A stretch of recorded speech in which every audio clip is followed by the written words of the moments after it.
আর খেতেও ভীষণ ভীষণ টেস্টি হবে। তো আপনারা বানালে এই পদ্ধতিতে বানাতে পারেন।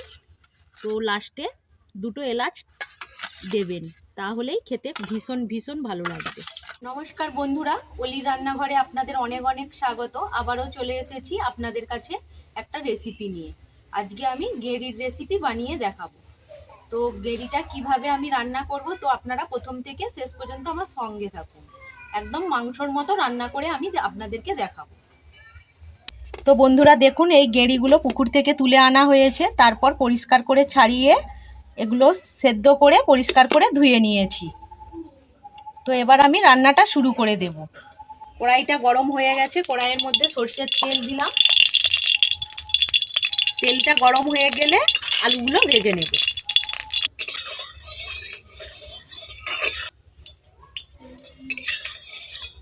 তেলটা গরম হয়ে গেছে, আলুগুলো ভেজে নিচ্ছি।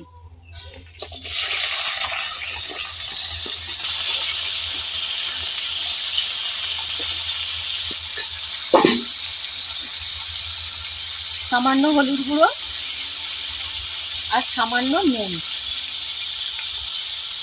আলুগুলো লাল লাল করে ভেজে নেব।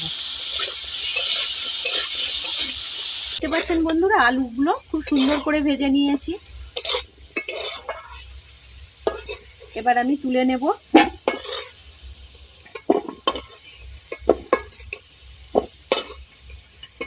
আমরা এগুলোকে গেঁড়ি বলি, অনেকে বলে গুগলি, বিভিন্ন জায়গায় বিভিন্ন নাম।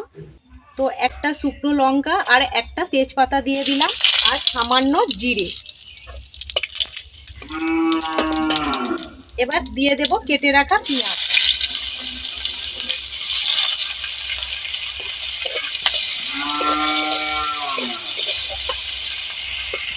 পেঁয়াজটা লাল লাল করে ভেজে নেব। এবার দিয়ে দেব আদা রসুন বাটা।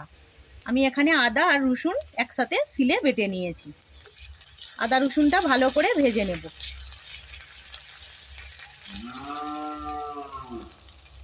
আদা রসুনটা ভালো করে ভেজে নিয়েছি। এবার দিয়ে দেব কেটে রাখা টমেটো কুচি।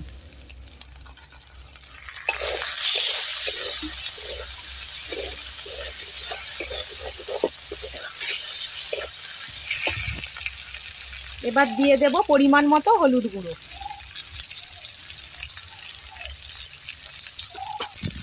দিয়ে দেব লঙ্কার গুঁড়ো।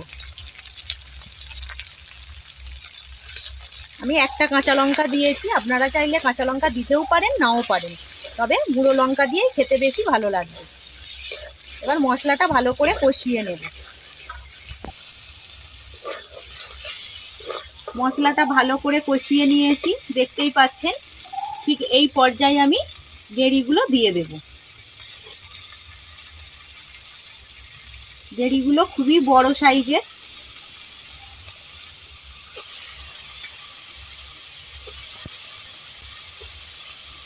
গেঁড়িগুলো ভালো করে সেদ্ধ করে নিতে হবে আগে, তারপর পরিষ্কার করে ধুতে হবে। এবার ভালো করে কষাতে থাকবো।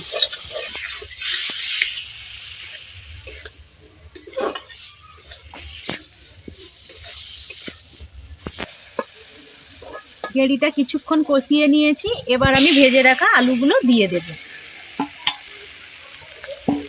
এবার আলু দিয়েও কিছুক্ষণ আমি কষিয়ে নেব। খুব ভালো করে কষিয়ে নিয়েছি, দেখতেই পাচ্ছেন। খুব ভালো করে কষিয়ে নিতে হবে। রান্নাটা কষানোর কাছেই টেস্টি ভালো হবে।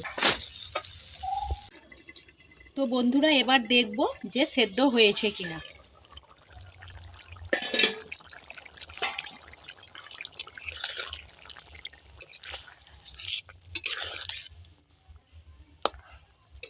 আলু সেদ্ধ হয়ে গেছে।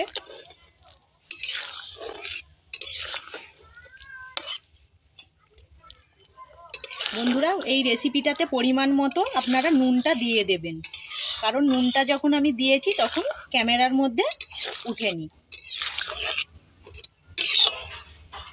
দুখানা এলাচের মুখ ফাটিয়ে নিয়েছি, এলাচ দুটো দিয়ে দেব, তাহলে সেন্টটা খুব সুন্দর হবে আর খেতেও ভালো লাগবে। এবার আমি নামিয়ে নেব। একটা কাঁচা লঙ্কা চিড়ে নিয়েছি, এই কাঁচা লঙ্কাটা দিয়ে দেব।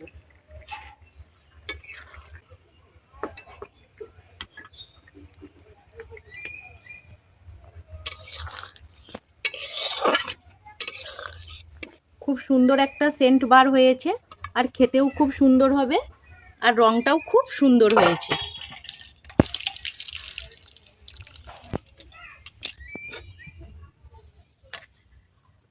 বন্ধুরা, গেঁড়ির রেসিপিটা আমার বানানো হয়ে গেছে। আপনারা দেখুন কতটা লোভনীয় হয়েছে, আর খেতেও ভীষণ ভীষণ টেস্টি হবে। তো আপনারা বানালে এই পদ্ধতিতে বানাতে পারেন। তো লাস্টে দুটো এলাচ দেবেন, তাহলেই খেতে ভীষণ ভীষণ ভালো লাগবে। আর এই রকম ভাবেই বানাবেন। ভিডিওটা এখানেই শেষ করছি। আপনারা ভালো থাকবেন, সুস্থ থাকবেন। ধন্যবাদ।